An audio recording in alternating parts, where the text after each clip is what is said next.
E aí pessoal, tudo bem? Vamos começar a nossa aula hoje. Conflitos armados no mundo. Bom, essa aula é uma espécie de continuação da aula que nós tivemos em sala de aula, em que nós falávamos sobre geopolítica mundial, beleza? E aí, após falar sobre o tema de geopolítica, a gente entra nos conflitos armados, que eles são muito presentes até hoje, né, na sociedade, e corriqueiramente isso cai no Enem, né? Seja por uma questão sobre geopolítica, uma questão de paz mundial, falar sobre atentados terroristas, enfim, tem muita coisa aqui que a gente vai ver na nossa aula que a gente costuma ver no Enem, beleza? E aí, como nosso sumário, nós temos aqui o conceito de terrorismo e o conceito de guerrilha, né? Vamos falar sobre alguns exemplos de guerrilha e alguns exemplos de terrorismo que nós temos no mundo, né? Tanto alguns que já acabaram, quanto outros que nós temos ainda nos dias de hoje.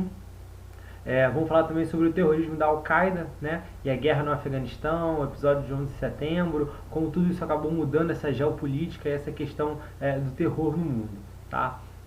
Falar também de algumas guerras étnicas e nacionalistas, né? Guerras que acabaram gerando independências de vários países, sobretudo após a dissolução da Iugoslávia e da União Soviética. Vamos falar também sobre conflitos étnicos na África subsaariana, né? Isso acaba não acontecendo somente na Ásia ou na Europa. Nós temos muitas crises, muitos problemas institucionais no continente africano, especialmente por causa da questão imperialista. E por fim, mas não menos importante, né, a gente vai falar também sobre o conflito entre árabes e judeus e a questão palestina. Essa daqui então é uma questão sempre muito viva, né? Corriqueiramente isso cai nas provas do Enem. Beleza? E por fim a gente vai fazer alguns exercícios. Bom, terrorismo e guerrilha. Pessoal, o terrorismo ele é uma prática política de quem recorre sistematicamente à violência contra pessoas ou coisas provocando terror. Então vamos lá, toda vez que uma pessoa, um grupo, uma entidade, um Estado, né, ele quer difundir algum tipo de ideologia, ele quer ter algum tipo de autonomia sobre um território, uma autoafirmação étnica, religiosa, ele pode vir a recorrer do terrorismo. Tá? Em geral, a implantação de bombas, né, ou carros-bombas, ou homens-bombas, para poder causar choque em uma sociedade, né, para você chamar a atenção para aquele horror e a partir daquilo você criar uma atmosfera de terror para conseguir o seu objetivo. Isso é muito controverso porque, primeiro que é absurdo, né, você matar pessoas para conseguir alguma coisa, mas mais do que isso, em geral, isso não gera um efeito benéfico para a sociedade, obviamente, né.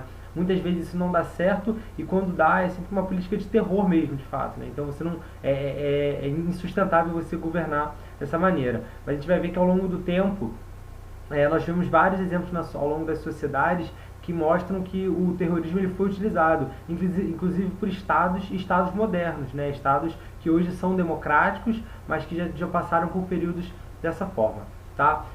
Outra coisa que nós temos que falar também é sobre a questão da guerrilha, e a guerrilha é um conflito, né, em que você opõe formações irregulares de combatentes e forças armadas regulares no Estado. Ou seja, quando você pega um Estado formado com um exército, né, todo mundo uniformizado, padronizado, e você, por outro lado, você tem uma formação de combatentes em que você tem uma irregularidade muito grande, né, seja nas roupas, seja nas armas e seja nas táticas, né? Acho que a grande questão da guerrilha está na tática de guerra deles.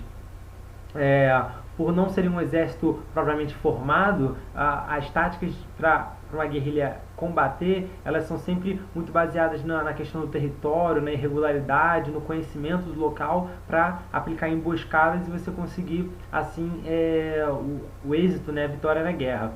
É muito difícil combater uma guerrilha justamente por isso, porque um Estado formal, você sabe a forma que ele vai atacar, você sabe quem está uniformizado, você sabe quem é esse Estado, quem são esses combatentes.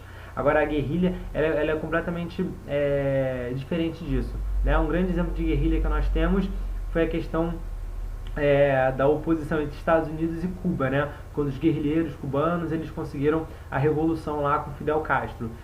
Aquilo foi um grande exemplo de como uma guerrilha ela pode se sair vitoriosa, né? Especialmente contra o exército norte-americano. Bom, uma coisa que é importante falar para vocês: guerrilha e terrorismo não são coisas iguais, tá? O terrorismo, os terroristas, eles em geral, eles não têm nenhum tipo de apreço em relação à vida, né? E a tática de violência, ela é sistemática. Ou seja, a ideia é matar mesmo a que consiga aquele objetivo. Já a guerrilha não. A ideia da guerrilha é você tentar matar o mínimo de pessoas possível, né? Você não praticar esse terror com a população local, justamente para conseguir o quê? Conseguir o afeto, conseguir a admiração dessas pessoas em prol de uma causa, tá? Entretanto, ao longo do tempo, algumas guerrilhas, elas acabaram tendo atitudes terroristas, acabaram virando grupos terroristas, beleza? E alguns grupos terroristas acabam adotando táticas de guerrilha. Então, uma coisa pode ter a outra, mas não necessariamente elas são sinônimos, beleza? Bom, tem aqui para vocês um gráfico que mostra os conflitos armados desde o fim da Guerra Fria. E aí vocês podem ver que tanto na América, na Europa, África, Oriente Médio e Ásia, todos esses continentes eles tiveram conflitos armados, tá? Sobretudo na década de 90, onde esse número ele aumentou bastante. Ele aumenta bastante pela questão da dissolução da União Soviética, né, da Iugoslávia, e pelo enfrentamento entre vários povos dentro dos seus países, né, ou seja, várias guerras civis que aconteceram, né, a década de 90 ela foi muito marcada por isso, mas esses conflitos eles tenderam a ter uma queda depois dos anos 2000 e 2010 e assim por conseguinte, né. Bom, a gente tem aqui alguns exemplos de guerrilha e alguns exemplos de terrorismo que eles foram muito marcados ao longo da história, beleza? O primeiro deles é um exemplo de luta contra o Estado, né? Ou seja, uma guerrilha que luta contra o Estado local, seria as Farc, que são as Forças Armamentistas Revolucionárias da Colômbia, beleza? Eles surgiram em 1964 com uma guerrilha e eles tiveram, e o principal foco, né, da luta deles era em relação a uma sociedade mais justa, ou seja, eles lutavam contra as mazelas do Estado, contra a questão da injustiça social, da desigualdade social. E ao longo do tempo eles conseguiram angariar muita gente em prol da causa, muita gente era entusiasta das Farc, só que ao longo do tempo as Farc, para conseguir os seus métodos, né, para conseguir o êxito na luta, ela começa a radicalizar. E aí muitos atos terroristas foram feitos por parte das Farc, o que acabou minando muito a credibilidade deles em cenário nacional.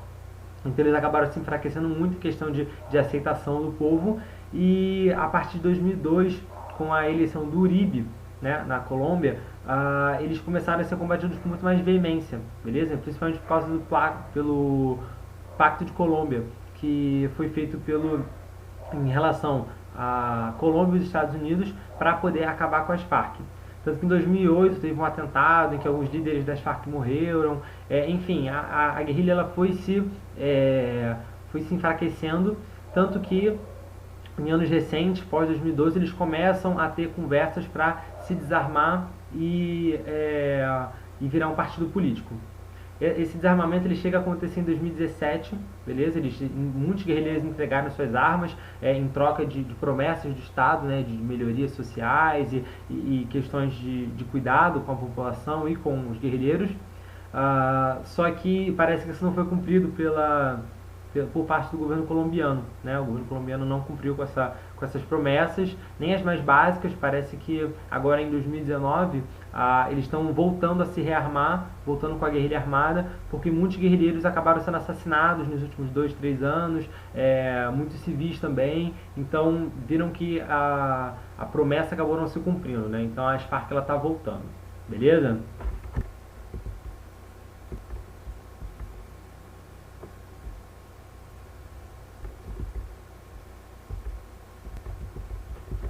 Bom, nós tivemos também outros grupos guerrilheiros que lutam pela questão do território, né? Ou seja, são grupos que eles não têm um território fixo e que existe uma busca por isso. E aí a guerrilha acaba se tornando uma arma mais ou menos eficaz para você tentar chegar a esse meio. O primeiro deles é o PKK, que é o Partido do Kurdistão, né? Ou seja, é um grupo dos curdos. E aí os curdos eles são uma etnia, né, que vive entre Turquia, Síria e Iraque, principalmente, né? Fica naquela região ao norte da Síria e do Iraque e a leste da Turquia. E esse grupo eles têm mais de 25 milhões de pessoas, né, que são dessa etnia, e eles buscam até hoje a formação de um Estado. Só que isso é muito complicado, porque é difícil você conseguir terras para você formar o seu Estado atualmente, né? Porque você teria que necessariamente tirar de outro país. E os países com que eles estão, né, onde eles estão situados, né, e onde eles iriam tentar fazer isso, é um local mais complicado ainda, né? Porque Iraque, Síria e Turquia são 3 países que, né, tirando a Turquia, que ainda tem né, tem um governo relativamente, né, estável, os outros estão em frangalhos, então é uma situação muito complexa. Tá? Outra questão também de movimento guerrilheiro que busca por território é o ETA, tá? Dos bascos, que fica no norte da Espanha, o País Basco, né? E que, não sei se sabe, mas a Espanha ela é totalmente fragmentada, né? Ele tem outros grupos que queriam independência, acabou que nunca aconteceu, né, até os dias de hoje, como os catalães.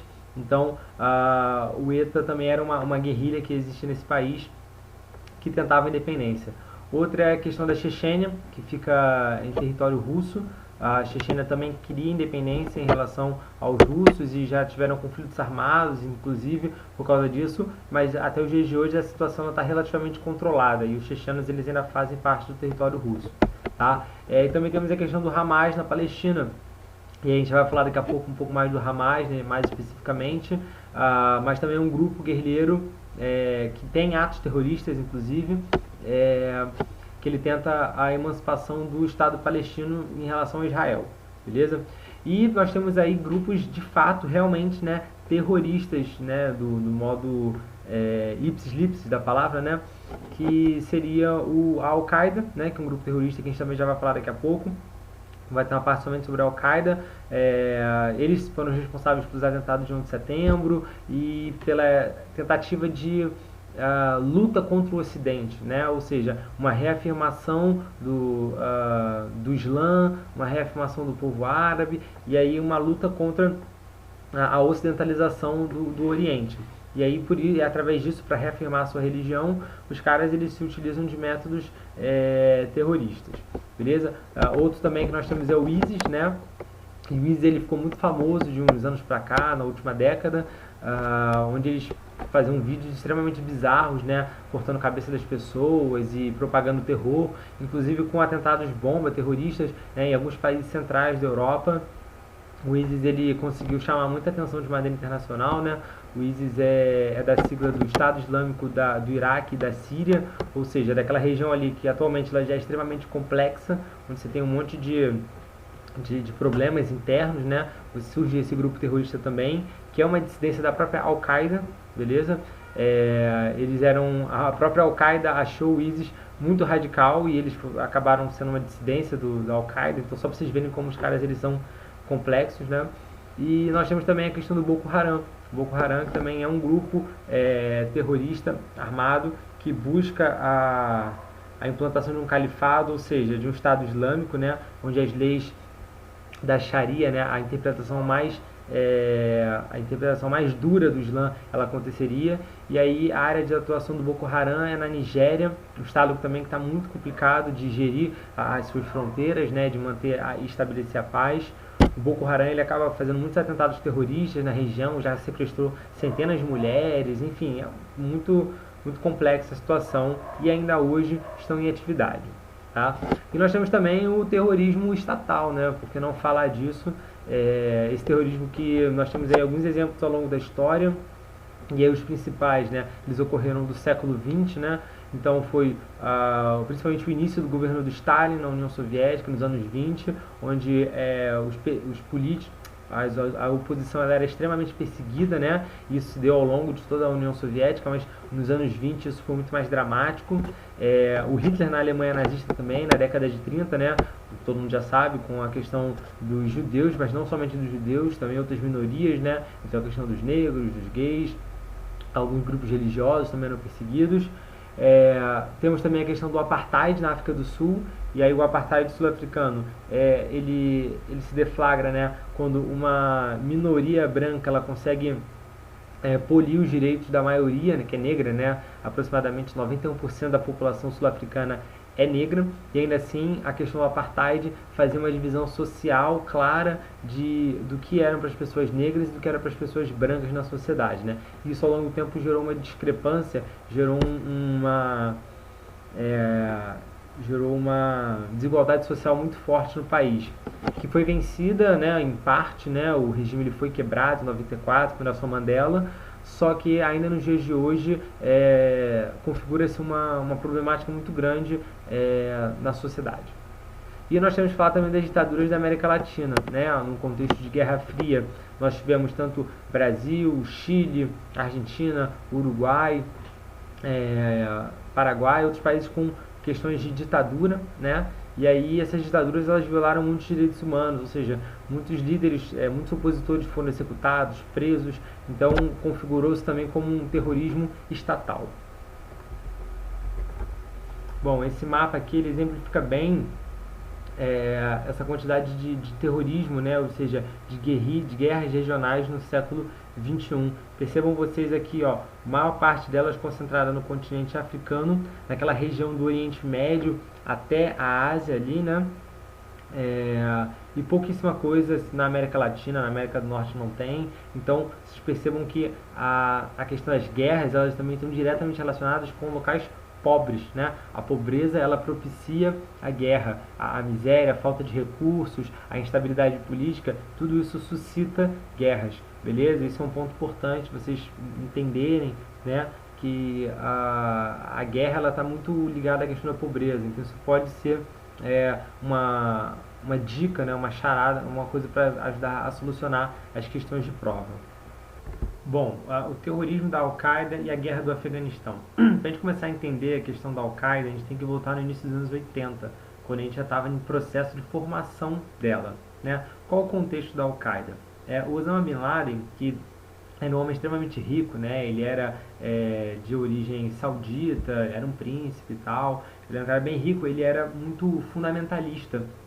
Ele não gostava da presença do Ocidente no Oriente, ou seja, ele não gostava da presença de pessoas do Ocidente lá na região do Afeganistão, né? Então ele acreditava que o Ocidente contaminaria os costumes deles e tudo mais. Então a ideia era que ele era totalmente contra essa presença lá. Pois bem, nesse contexto, né, de Guerra Fria ainda, a União Soviética ela invade o Afeganistão. Isso acaba gerando a primeira guerra, né, a primeira guerra no Afeganistão, ainda ali na década de 80. Bom, o Osama Bin Laden ele recrutava jovens para lutar contra, né, os russos, contra os soviéticos nessa época.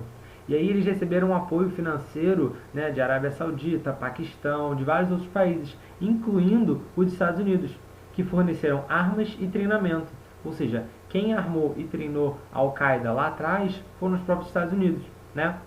Pois bem, tanto que em 88 a Al-Qaeda ela foi criada, né? Acaba-se a Guerra Fria, e após o final da Guerra Fria, né, já com essa derrota dos soviéticos, cria-se um vácuo de poder no Afeganistão, em que a Al-Qaeda, né, com Osama Bin Laden, eles são apoiados, né, pelo regime talibã.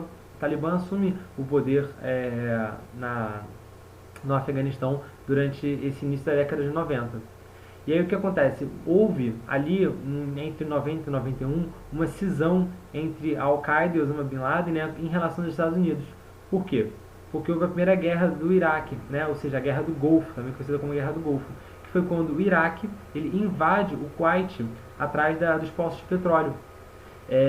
Isso gera uma reação por parte dos Estados Unidos, que além de ser parceiro econômico do Kuwait na época, ele também era parceiro da Arábia Saudita, que era um país próximo. Então, para evitar instabilidade maior na região, os Estados Unidos mandam tropas para a região para poder conter o problema. Só que a Al-Qaeda ela era contra isso, ela era contra essa presença ocidental na região. Então, houve ali uma cisão entre os Estados Unidos, né, e a Al-Qaeda, beleza? Até então eles não eram propriamente inimigos, tá? Essa tensão ela foi crescendo com a questão da raiva, do fundamentalismo, a questão do terrorismo ele começa a crescer até que em 11 de setembro de 2001 tem o atentado às Torres Gêmeas, como vocês podem ver aí na imagem, né? Alguns aviões foram lançados sobre prédios importantes nos Estados Unidos e 2 deles pegaram, né, as Torres Gêmeas. E aí isso foi um marco para a sociedade. Hoje, com um olhar mais distanciado, a gente consegue perceber que o mundo, ele de fato mudou depois do 11 de setembro. Né? A questão do terrorismo, ela fica em voga, ela fica na mídia. Tanto que na época, instalou-se a guerra ao terror, o presidente George W. Bush, várias outras guerras foram travadas por causa da guerra ao terror. Né? Então, tanto a Segunda Guerra do Iraque também, invasão do Afeganistão, tudo isso aconteceu por causa da guerra ao terror. Com o desastre, né, esse ataque do 11 de setembro, os Estados Unidos eles exigem que o Talibã, né, eles entreguem o Osama Bin Laden. Só que isso foi uma negativa. o Talibã ainda não fez isso, não entregou Osama. Então isso gerou uma cisão, uma tensão maior. E houve uma invasão dos Estados Unidos no Afeganistão para poder conseguir pegar o Osama Bin Laden. E isso gera essa guerra, né, essa invasão dos Estados Unidos na região, gera uma guerra, gera um conflito sem precedentes lá. Tanto que até os dias de hoje, o Afeganistão ele é extremamente conturbado, beleza? Depois de muito procurar, né, e por táticas de guerrilha, ser difícil achar o Osama Bin Laden, porque ele conseguia se esconder em cavernas, em diversos locais, ninguém sabia o certo paradeiro dele. Em 2011 ele foi achado e executado, beleza? Então ele foi executado em 2011, só que a Al-Qaeda ela continua intacta, porque já foi logo sucedido por outra pessoa e as atividades continuam. Só que o que acontece? A guerra ela é muito difícil de acabar. Essa guerra é muito difícil de acabar por diversos motivos, né? Nós temos aqui, ó, a resistência obstinada dos talibãs. Então, mesmo eles tendo perdido espaço, né? O governo talibã ele tendo sido deposto, ele continua atuante no território afegão, né? Você tem muitas limitações técnicas e financeiras das forças do Afeganistão, ou seja, do exército do Afeganistão, para combater o Talibã. A própria estrutura do poder de lá é muito complexa, ou seja, eles não têm uma força, tem muitos grupos políticos dentro do país, e você também tem uma relutância muito grande por parte dos Estados Unidos e de países europeus em manter tropas muito tempo no Afeganistão, porque a guerra é muito cara, ou seja, foi um problema que os próprios Estados Unidos criaram lá na década de 80, que se voltaram contra eles no início dos anos 2000 e que até hoje isso perdura. A própria Al-Qaeda, né? Existem outros grupos terroristas também, mas a própria Al-Qaeda ela fez diversos ataques terroristas, não só nos Estados Unidos, mas como também no Oriente Médio, em países centrais da África, no norte da África. Veja esse mapa. Quantos atentados já foram atribuídos à Al-Qaeda ao longo do tempo? E é muito difícil acabar com isso. Por que isso é tão difícil de acabar? Porque a Al-Qaeda é diferente de outras células, né? Ela não possui uma base territorial fixa, como o Hamas tem na Palestina, né? Como outros grupos têm. Ele atua em espécie de rede, né? Como se fossem células espalhadas por vários países. E como que isso se dá? Eles marcam um ataque, né? Então são pessoas que se conectam, marcam um ataque e se desfaz aquilo. Ou seja, você não tem ali uma base instalada, fixa. Por isso que é muito difícil acabar com a Al-Qaeda. Bom, outro tipo de conflito que nós tivemos aí ao longo da década de 90 foram diversas guerras étnicas e guerras nacionalistas, né? As guerras étnicas, elas opõem povos diferentes na disputa pelo controle do poder dentro de um país. Então são grupos de diferentes etnias, né, que tentam dominar o poder, ter um poder político dentro do país. E em geral é uma etnia que tem e a outra que briga contra o poder estatal, né? Mas ela também pode ser de cunho separatista, né, quando um grupo étnico minoritário e um governo na luta pela independência de parte do território. Ou seja, eles podem estar numa briga para ter o domínio do país, ou eles podem ter uma briga para poder se separar, né, se emancipar, formar um novo país. Bom, isso aconteceu, essas guerras étnicas e nacionalistas, elas aconteceram muito ao longo da década de 90 pela questão do separatismo no Cáucaso e nos Balcãs, beleza? Isso tudo acontece, né, num contexto pós-Guerra Fria, né, ou seja, num contexto de dissolução da União Soviética, ali na região do Cáucaso, e da Iugoslávia, ali na região dos Balcãs, beleza? Ou seja, uma série de etnias que estavam aglutinadas, né, dentro desses países, né, desse bloco da Iugoslávia e da União Soviética, eles se dissolvem e formam o quê? Tentam formar diversos países a partir das suas próprias etnias já independentes, né? Por exemplo, aqui, ó, os povos da extinta União Soviética. Percebam vocês, aqui, ó, etnia predominante na República, né, ali na legenda, em verde, os russos e outras etnias. Percebam que na Rússia, né, a maior parte é russo, de fato, beleza? E nos outros países, né, tanto que foram formados, percebam lá, ó, os letões são 49% do país que formou a Letônia, né? Os lituanos 80% que formou a Lituânia, estonianos 65%, bielorrussos 80%, ucranianos 73%, moldavos 64%, né? Georgianos 69%, os armênios são 90%, né? E outras regiões aqui também que acabaram se emancipando como países, mas todos eles, né? Todos eles com praticamente a maior parte da população sendo daquela etnia que forma um país. E sempre uma presença forte dos russos em todos esses países ou na maioria deles. Bom, e algumas guerras étnicas e nacionalistas aconteceram, né, durante a década de 90. Por exemplo, nós temos a Guerra da Chechênia, que ocorreu entre 94 e 96, e aí é pelo não reconhecimento da Rússia, né, por parte da Rússia em relação ao território checheno, tá? Porque seria um território estratégico para a Rússia, economicamente falando, e onde eles teriam bases militares, então não seria interessante para a Rússia perder esse território, só que ao mesmo tempo existe um movimento nacionalista checheno muito forte que tenta fazer com que isso aconteça. Então a guerra ela aconteceu, de fato os chechenos ainda não conseguiram a libertação, mas essa guerra ela ainda não está findada, né? Ela está mais ou menos morna, assim, mas já tiveram ataques terroristas na região pela emancipação, né? E até agora nada. Tá? Nós temos outro caso também um pouco menos famoso, que é o da Ossétia do Sul e da região de Abkhazia, né, que fica na Geórgia. Eles também pretendem ser independentes, eles têm o apoio russo para isso, né? Ou seja, a Rússia não querendo deixar que a Chechênia fique independente, mas querendo que a Ossétia do Sul e a região de Abkhazia fiquem independentes, mas essa independência a gente sabe muito bem que seria ali para ficar sob o guarda-chuva da Rússia, né, e não da Geórgia. Então, uma tensão ali política latente naquela região. Beleza? E essas regiões são interessantes porque abrigam bases militares russas. Então, os russos têm ali um interesse muito forte nessa região. Agora, nós temos outros problemas aqui que foram mais ou menos solucionados, né? Isso já na região dos Balcãs, ou seja, ali antes era a região do Cáucaso, né, da ex-União Soviética, e essa aqui já é a região dos Balcãs, ex-Iugoslávia. Beleza? Então vamos lá. Tivemos a Guerra da Bósnia entre 92 e 95, né? Foi o conflito separatista bósnio que resultou na criação do país. Então hoje em dia nós temos a Bósnia-Herzegovina. Essa guerra ela foi muito sangrenta, tá? Ela durou a década de 90, foi pela emancipação em relação a Sarajevo, né? Ou seja, em relação à Sérvia. Muitos bósnios morreram nessa guerra, mas eles conseguiram a independência. O que não ocorreu, né, de maneira plena, pelo menos, com o Kosovo, né? O Kosovo ele teve um conflito separatista, mas ele acabou não gerando a independência dele.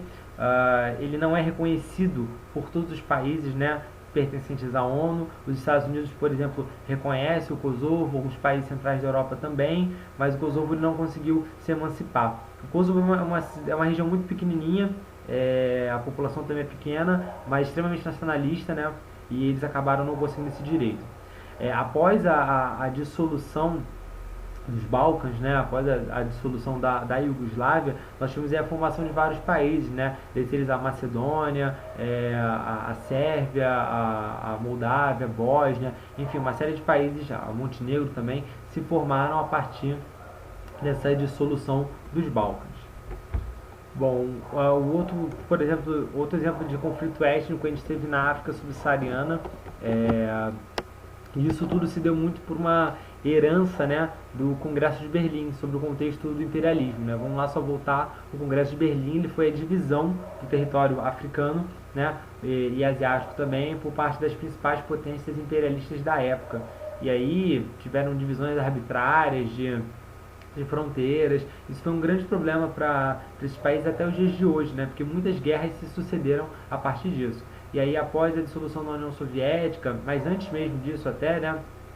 Já volta da década de 50, 60, nós tivemos uma série de independências e uma série de brigas que estavam latentes que surgiram de fato em território africano, beleza? E algumas delas a gente pode colocar aqui que foram entre os Hausais e os Ibos, né, na Guerra de Biafra, ocorrida na Nigéria, no qual os Ibos eles lutaram pela separação, né, da parte da região deles, do território nigeriano, mas isso não ocorreu de fato. Então a Nigéria continua como um país coeso, né, com suas fronteiras intactas. Mas nós podemos também citar alguns que deram certo, por exemplo, o separatismo da etnia tigrínia na Etiópia, né, o que resultou na criação da Eritreia. Vocês podem olhar ali, ó, a Eritreia em roxinho, ela ficou com uma parte voltada para o Mar Vermelho, enquanto a Etiópia acaba ficando sem uma saída para o mar. Então foi um problema que ocorreu durante a década de 90, que gerou essa emancipação. E tanto hoje Etiópia quanto Eritreia são dois países extremamente pobres, tá? Países beirando a miséria aí. Enfim, a guerra ela acaba gerando apenas isso. Esse é o grande legado da guerra, né? Outro exemplo nós temos também entre os Hutus e os Tutsis, né? Naquela famosa guerra de Ruanda. Tem até um filme que fala sobre isso, que é o Hotel Ruanda. Recomendo muito esse filme para vocês. E aí ele se deu durante o período do ano de 94, em que mais de 1 milhão de Tutsis foram mortos, beleza? Ou seja, muita gente morreu nessa guerra civil. Hoje em dia já está pacificada a região, mas foi algo que chocou o mundo na época, né? A quantidade de mortes e miséria que se instalou em Ruanda por causa da guerra. E nós temos também no Sudão e no Sudão do Sul os muçulmanos contra os cristãos e animistas, né? Mas essa questão religiosa ela acaba sendo um pano de fundo para a questão do petróleo, né? O Sudão do Sul ele acabou se emancipando em 2013, né? E ele possui a maior parte das reservas de petróleo do antigo Sudão.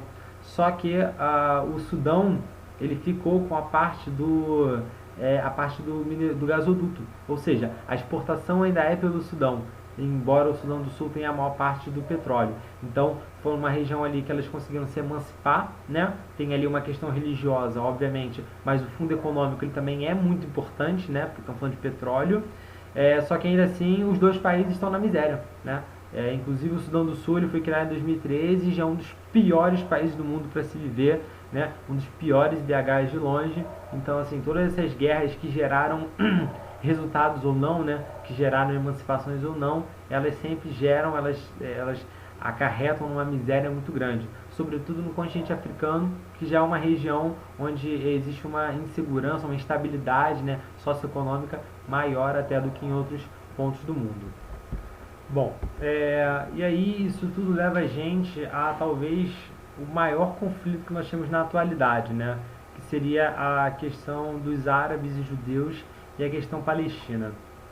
Esse conflito ele é muito complicado, né? Muito mais até do que os outros, porque a origem dele ela se dá há muito tempo, né? Há muito tempo, mais especificamente aí por volta de 2000 anos, beleza? E esse conflito ele tem uma questão muito complexa no entorno dele, né? Porque você tem uma questão religiosa, você tem uma questão territorial, você tem uma questão econômica, você tem guerrilhas, você tem o terrorismo, você tem uma ação internacional a partir, né, do desfecho da Segunda Guerra Mundial, do nazismo. Então, ele é um problema extremamente complexo, onde você tem argumentos pró e contra dos dois lados, né? E a solução desse conflito ele parece cada vez mais difícil, cada vez mais complexa, né? Mas vamos tentar recapitular aqui para a gente entender um pouco mais essa questão dos árabes e dos judeus. Bom, tudo isso começa lá no século I, né, da era cristã, quando a gente teve uma diáspora dos judeus, né, nesse período. Isso foi causado por perseguições aos judeus, né, por parte do Império Romano na época. E por volta do século VII, nessa região, né, depois da diáspora deles, você tem a ocupação desse território pelos palestinos, tá? Que tem ali nessa região também uma questão do solo sagrado, assim como os judeus tinham, né, e ainda tem com essa região. Você tem ali dois povos diferentes que mantêm laços religiosos com aquela terra. Bom, por volta do século XIX, fazendo um salto temporal aí, depois de muitas perseguições de judeus, né, ao longo desses séculos aí, nós temos registros na história de outros tipos de perseguição aos judeus. Nós tivemos uma reocupação judia nesse território, tá? Numa época em que o Império Britânico, né, os britânicos eles comandavam essa região, ela ficou um pouco mais segura e pouco a pouco muitos judeus eles foram voltando para essa região de maneira informal, tá? Até que na década de 30 do século passado, né, a gente teve uma intensificação dessa retomada dos judeus para essa região, né, que hoje é o Estado de Israel, durante a Alemanha nazista. E aí não tem muito que ficar remetendo aqui, né? A Alemanha nazista a gente sabe muito bem o que foi, a perseguição aos judeus, e aí os judeus que ou não foram mortos ou capturados, muitos deles acabaram, né, fugindo da Europa de maneira geral, né? Porque para além da Alemanha nazista você tinha uma insegurança também em outras regiões. Então vários judeus eles acabaram retornando para essa região do que hoje seria o Estado de Israel, o que acabou acirrando também o quê? O conflito entre os palestinos e os judeus pela ocupação daquele território. Bom, pós-guerra, pós-Segunda Guerra Mundial, pós-1947, quando você tem ali uma proposta de divisão da ONU, né? A ONU ela divide aquela região para os judeus e para os palestinos, você tem ali como é que posso dizer, uma instauração de um conflito muito latente. Por quê? Os judeus, né, para a criação do Estado de Israel, eles ficaram com uma porção maior do território, embora a população deles seja menor, né, fosse menor do que os palestinos ali na época. Eles ficaram com territórios mais interessantes ali na região, e os palestinos ficaram com o território praticamente dividido. Vocês podem perceber ali no primeiro mapa, onde Gaza está de um lado, a Jerusalém está do outro, né? Enfim, e a cidade de Jerusalém, que era uma cidade de liturgia, né, uma cidade religiosa para ambos, ela foi considerada um território neutro, tá? Só que o que acontece? A proclamação do Estado de Israel em 1948, ela acabou gerando a não aceitação dos vizinhos árabes da região. Então, Egito, Síria e Jordânia, eles não aceitaram, e eles começaram uma guerra com Israel justamente nesse momento no momento da independência, né? E essa guerra ela foi vencida por Israel, porque Israel já nasce como um Estado forte, né? Primeiro porque uma parte da população, né, eram judeus muito ricos, e outra que eles tinham um apoio internacional, apoio principalmente dos Estados Unidos. Então Israel já nasce como um país desenvolvido, já nasce como um país economicamente estável, né? Enquanto os outros países, né, seja Egito, Síria, Jordânia, eram países que não tinham uma economia tão boa assim. Então juntaram-se os três, fizeram uma guerra com Israel e, pasmem, Israel venceu, tá? E para além da vitória de Israel acaba ocupando parte do território da Palestina. Então eles naquele outro mapa, eles já ocupam a faixa mais para dentro, indo para Jerusalém, então eles tomam a cidade, e eles ocupam uma parte ali inferior à faixa de Gaza. Então, já nessa primeira guerra, eles anexam territórios, beleza? Isso já já intensifica um problema que já era latente ali, entre os palestinos e os judeus, né? Que os palestinos já se sentiam injustiçados pela situação, e ainda mais depois disso. E os vizinhos nutriam um ódio cada vez maior por parte de Israel. Bom, e é nesse contexto então de tomada de Israel de alguns territórios e a tentativa de emancipação da Palestina que cria-se em 64 a criação da Organização pela Libertação da Palestina, que é a OLP, que era uma frente moderada de diversas guerrilhas, diversos grupos, né, ali da região dos países árabes, para tentar libertar a Palestina, para formar um país naquela região.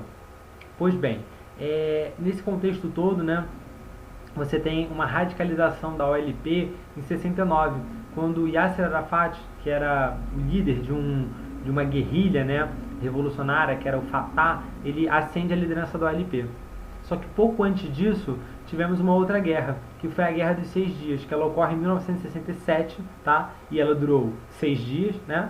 No caso, onde novamente esses países ali do entorno, eles atacaram em conjunto atacaram Israel. Só que novamente isso não deu certo. Esses países foram novamente derrotados, e acaba que Israel ele ocupa mais áreas nesse meio tempo, tá? Então, de fato, houve ali uma tomada já de Jerusalém, propriamente dito, né, do controle total da cidade, além da ocupação de várias outras regiões. Por exemplo, ocuparam as colinas de Golã, que ficavam na Síria. Colinas de Golã é uma região que ela não é muito ocupada, mas ela é nascente de um dos principais rios que passam na região. Então seria importante ter acesso a esses rios, né, as nascentes deles, para que eles não fossem contaminados, a gente tivesse nenhum tipo de problema hídrico, né, ainda mais que uma região que ela é de um clima semiárido, então toda gota d'água é importante. Então era importante ali Israel se precaver com as colinas de Golã. Tomaram também a área da Cisjordânia, anexaram a faixa de Gaza, e, não menos importante, pegaram o controle da Península do Sinai, que é de território egípcio, beleza? E aí, a Península do Sinai, ela é importante por causa do canal de Suez, que foi tomado conta ali por parte do povo de Israel, né? Ou seja, o canal de Suez que faz aquela travessia entre ali o Mediterrâneo e o Golfo de Suez para poder chegar até a Ásia. Então, esse é um ponto estratégico muito importante. Então, assim, novamente, a Israel ele se dá bem em cima dos seus vizinhos, né, numa guerra que foi iniciada por eles. Bom, como vocês podem imaginar, isso tudo acirrou ainda mais, né, o conflito na região, que já era muito delicado. Então, em 1973, novamente, esses países árabes eles invadem de novo a Israel, só que dessa vez foi chamado sobre Guerra do Yom Kippur. E só para vocês saberem, Yom Kippur é o Dia do Perdão, é um dos principais feriados em Israel, né, do povo de Israel, e é um feriado em que eles tiram para refletir sobre os problemas e tudo mais. É uma questão religiosa muito importante. É um dia que todos ficariam meditando ou pensando no que está acontecendo. Então eles aproveitaram justamente esse dia de fragilidade, esse dia em que eles estariam ocupados, para poder fazer esse ataque, né? Então tem aí uma dimensão simbólica muito grande, né, da forma com que Israel foi atacado nesse episódio. E aí, só que novamente Israel consegue retomar isso, e essa guerra dura aproximadamente 20 dias, e de novo Israel acaba com esses países árabes. Bom, com essa nova derrota, né, essa terceira derrota já dos países árabes, o Egito percebe que não iria conseguir acabar com Israel por meio bélico, né, que não teria força para acabar com Israel. Então o Egito, que até então era aliado da União Soviética, ele se alia aos Estados Unidos para tentar um pacto, uma aliança para acabar com esse conflito com Israel. E aí isso foi um grande problema, uma cisão na época. Por quê? Porque foi a primeira vez que um país árabe ele pararia para negociar, para conversar com Israel.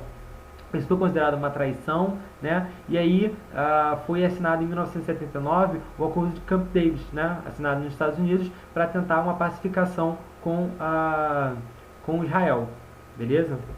Tanto que em 82 a Península do Sinai ela é devolvida ao Egito.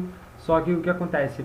Esse problema todo, né, essa assinatura do Camp David gera uma instabilidade política muito grande na região. E nisso, em 81, o presidente do Egito ele é assassinado por extremistas egípcios que não acreditavam não queriam, né, essa pacificação, esse acordo de paz com Israel. Então houve aí mais um episódio de instabilidade por causa disso. Um outro episódio, né, de problema que houve na região foi a crise em relação ao Líbano, né? Tinham guerrilhas da OLP que estavam instaladas no Líbano, ameaçando o território de Israel, e aí Israel ocupa parte do Líbano para poder retirar a OLP dali. E aí tanto que eles passam o quartel-general deles para a Tunísia. Só que o problema foi o seguinte: no lugar do OLP surgiu um novo grupo guerrilheiro ali chamado Hezbollah, que ele é apoiado pelo Irã. E aí, tempos depois, né, em 2002, já com a retirada dos soldados de Israel daquela região do Líbano, o Hezbollah ele continua atuando. Então, por causa desse episódio, criou-se mais uma guerrilha, mais uma guerrilha terrorista armada, muito complexa e atuante, inclusive nos dias de hoje, né? Surgiu nesse contexto aí também da questão dos judeus e da Palestina. Bom, já para o final dos anos 80, a gente começa a ter ali uma tentativa de quebra desse terror e instabilidade na região, né? A OLP ela deixa de ser um órgão, né, um agente terrorista, e ela começa a virar uma organização política, lutando pelo reconhecimento do Estado da Palestina. Tanto que em 93 isso acaba gerando um acordo, né, o Acordo de Oslo, que seria que ocorreu na Noruega, né, na cidade de Oslo, e seria o reconhecimento por parte de Israel e por parte da OLP, né, daquele órgão da Palestina, para a tentativa de unificação e de paz na região. Tanto que nesse contexto, Yasser Arafat, né, que ainda era o líder da OLP, ele cria a ANP, que é a Autoridade Nacional Palestina, ou seja, já era uma tentativa ali de fazer com que a Palestina virasse um Estado de fato, né? Então você já teria um agente ali que responderia por isso. Bom, nesse mesmo contexto, em 1994, a Jordânia ela reconhece o Estado de Israel, né? Sendo que o Egito já tinha feito isso antes, e eles começam tratados, eles começam a dividir o Rio Jordão, enfim, tem uma aproximação econômica na época. E já no início dos anos 2000, Israel oferece à Palestina, né, uma tentativa de acordo. Então eles oferecem a faixa de Gaza de volta para eles e parte do território da Cisjordânia, o que foi recusado pela Palestina. Por quê? Porque eles não poderiam ter na cidade de Jerusalém, na parte oriental dela, sua capital, né? Israel não queria isso, e também não teriam como voltar com muitos refugiados de outros países para aquela região. Né? Então isso tudo acabou travando o acordo, o que gerou ali um novo momento de tensão e conflito naquela região por parte dessas duas entidades. Bom, já no ano de 2004, o Yasser Arafat ele morre, tá? E isso acaba atrasando ainda mais a questão de acordos, né? Tanto por parte de Israel como pela Palestina. E aí, por volta de 2005, Israel decide começar a desocupar unilateralmente a faixa de Gaza, começa a deixar esse território para a Palestina. Só que ao mesmo tempo que ele desocupa a faixa de Gaza, ele começa a ocupar mais intensamente o quê? A faixa da Cisjordânia, o que resolve o problema de um lado, mas acaba agravando ele de outro. Né? Então, assim, é um conflito que ele é extremamente complexo. Né? Várias pessoas já lutaram por essa causa para tentar resolver, e isso ainda não deu muito certo. Bom, em 2012, a Palestina ela é reconhecida como Estado observador pela ONU, o que é um passo muito importante para o reconhecimento dela, né, que seria o último estágio antes dela ser reconhecida como Estado independente, ou seja, como um país propriamente dito. Tá? Só que ainda hoje a questão da Palestina é muito complexa, beleza? Ele é um conflito muito difícil de se resolver por ambos os lados. Por quê? Porque tem muitos grupos radicais do lado palestino, né, como o Hamas, a Jihad Islâmica, as Brigadas de Mártires de Al-Aqsa, né, que eles não aceitam o diálogo, eles querem literalmente a expulsão dos israelenses da região, o que não vai acontecer, e aí acaba se gerando um terror muito grande na área. Tá? E também, do outro lado, você tem lá em Israel setores da direita, né, do partido do Likud, e principalmente dos partidos ortodoxos, né, que eles são muito fundamentalistas religiosos, eles não aceitam também concessões aos palestinos. Tá? Então, assim, você tem ali dos dois lados, né, lideranças, né, sejam elas armadas ou não, que não querem esse contato maior. E aí entra uma questão religiosa, entra a questão territorial, o aspecto econômico, uma série de coisas está dentro disso. Bom, a grande questão é que é a seguinte, né, que além disso tudo, o armamento israelense, ele é muito maior, ele é muito superior ao armamento dos palestinos. Então, nos últimos anos, né, se a gente pega um recorte entre 2010 e 2012, morreram 6.600 palestinos, né, diversos ataques e guerras, né, e confrontos que tiveram. Enquanto que do outro lado morreram 1.097, né, israelenses, ou seja, você tem uma proporção de 6 vezes mais palestinos morrendo. Bom, o que a gente tem que tirar disso tudo? Não é que é colocar Israel como culpado e a Palestina como inocente, ou a Palestina inocente e Israel que é perseguido, não é nenhum nem outro. A gente não tem que colocar essa história toda como o bonzinho e o malzinho. É uma história muito complexa, né, que envolve muita gente e todo mundo, em tese, ali tem o direito àquela área. Só que eles não conseguem chegar a um acordo com isso. Beleza? Então, não é passar pano nem para um lado, nem para o outro, mas assim, é tentar chegar a um consenso, porque tem muita gente morrendo, né?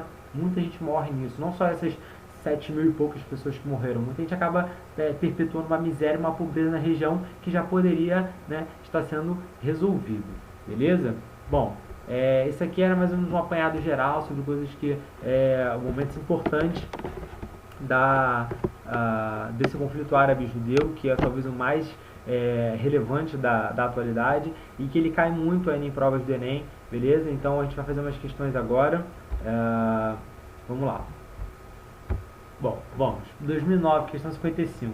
O fim da Guerra Fria e a bipolaridade, né, entre os anos 80 e 90 gerou expectativas de que seria instaurada uma ordem internacional marcada pela redução de conflitos e pela multipolaridade, né? O panorama estratégico do mundo pós-Guerra Fria apresenta. Bom, se a gente lembrar lá daquele gráfico que a gente viu, a gente vai perceber que durante a década de 90 esses conflitos eles aumentaram e não diminuíram, né? Nós tivemos aí um aumento muito grande desses conflitos e muitos deles relacionados a questões étnicas e questões nacionalistas, tá?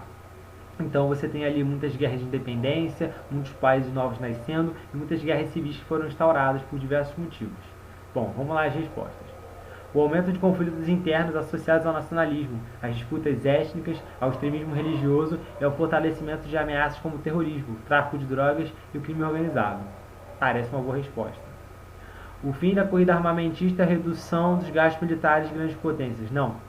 Mesmo com o fim da Guerra Fria, as potências gastaram ainda mais. Atualmente, os Estados Unidos gasta muito com armamentos, então isso não aconteceu. O desengajamento das grandes potências, pois as intervenções militares em regiões assoladas por conflitos passaram a ser realizadas pela ONU, com maior envolvimento de países emergentes. Não, claro que não, o engajamento é cada vez maior. Os países centrais, eles são os principais países que contribuem com a ONU para isso, né? Os países emergentes também, mas os países centrais, eles são fundamentais para essa luta aí. D. A plena vigência do Tratado de Não Proliferação, que afastou a possibilidade de um conflito nuclear. Esse Tratado de Não Proliferação é um tratado que ele versa sobre o não armamento nuclear de diversos dos países, né? Para a gente não ter mais bombas atômicas do que a gente já tem. Só que esse acordo ele não é 100% cumprido. O Irã, por exemplo, é um país que bate e está descumprindo esse acordo. Então, isso não aconteceu. Vamos lá. A condição dos Estados Unidos como única superpotência, mas se submete às decisões da ONU no que concerne a ações militares. Então, os Estados Unidos até se sente como superpotência, mas ele não obedece à questão da ONU. Tanto que a invasão ao Iraque, né, nós chegamos a falar na aula, ela não respeitou a ONU, beleza? Então isso faz com que o nosso gabarito seja a letra A, tranquilo? Bom, vamos lá. 2013, questão 21. Um gigante da indústria da internet, em gesto simbólico, mudou o tratamento que conferia sua página à Palestina. O site de buscas alterou sua página quando acessada da Cisjordânia. Em vez de territórios palestinos, a empresa escreve agora Palestina, logo abaixo do logotipo, né? Ou seja, ali no verso está falando, o Google muda tratamento de territórios palestinos, ou seja, existe ali um reconhecimento da parte do Google, né? Pela independência da Palestina, não mais tratando como territórios palestinos, mas sim como Palestina, como se fosse uma entidade, como se fosse um país de fato, beleza? Então isso seria um gesto simbólico, né, do Google para o reconhecimento da Palestina. Então vamos lá. O gesto simbólico sinalizado pela mudança do status dos territórios palestinos significa vamos lá, surgimento de um país binacional? Não seriam duas nações, seria uma nação apenas. Fortalecimento de movimentos antissemitas seriam movimentos contra os judeus, né? Não, muito pelo contrário, o reconhecimento da Palestina não está necessariamente ligado a um movimento antissemita, tá? E sim um movimento de respeito, de liberdade, de reconhecimento, de fim das guerras, inclusive, né? O que beneficiaria os judeus, então não é antissemita. Esvaziamento de assentamentos judaicos? Não versa nada sobre os assentamentos judaicos ali na região da Cisjordânia, tá? Reconhecimento de uma autoridade jurídica? Acho que parece mais correto. Vamos lá. Estabelecimento de fronteiras nacionais? Não, ele não estabelece as fronteiras ali. Ele apenas reconhece uma entidade. Então, seria o caso, o gabarito letra D, beleza? Reconhecimento de uma autoridade jurídica. Foi isso que o Google fez quando chama território palestino de Palestina. Ele reconhece juridicamente a existência desse povo. Vamos lá, questão 2017, prova 2017, questão 61. A primeira guerra do Golfo, né, genuinamente apoiada pelas Nações Unidas e pela comunidade internacional, assim como a reação imediata ao 11 de setembro, demonstravam a força da posição dos Estados Unidos na era pós-soviética, né? Os Estados Unidos que foi lá e invadiu o Iraque, né, na questão do Kuwait, para poder contornar a situação na Guerra do Golfo. Os Estados Unidos também que foi lá e invadiu de novo depois do episódio de 11 de setembro, né? Um aspecto que explica a força dos Estados Unidos apresentada pelo texto reside no ou na poder de suas bases militares espalhadas ao redor do mundo? Parece uma boa. Alinhamento geopolítico da Rússia em relação aos Estados Unidos? Não, isso não aconteceu. Muito pelo contrário, mesmo pós-Guerra Fria, você tem ali, até os dias de hoje, um distanciamento entre esses dois países. C. Política de expansionismo territorial exercida sobre Cuba? Não, esse episódio é muito mais antigo, ele é da década de 60 e você não teve esse expansionismo territorial, porque Cuba venceu. Aliança estratégica com países produtores de petróleo, como Kuwait e Irã? Você tem ali essa aliança, mas essa aliança ela não é o ponto dessa questão, tá? Houve uma aliança assim de fato, mas cuidado, porque o que acontece? O Kuwait era um aliado, agora o Irã não. O Irã não é aliado dos Estados Unidos nesse contexto aí, beleza? Então existe um problema nessa questão, nessa resposta. E incorporação da China à OTAN? Não, a China não foi incorporada. Então isso faz com que o nosso gabarito seja a letra A, beleza? poder de suas bases militares espalhadas ao redor do mundo. Bom, pessoal, o nosso gabarito final é esse aqui, tá? Espero que tenham gostado. Se tiverem dúvidas, falem comigo. E é isso, vou deixar o material aqui na parte de baixo do vídeo.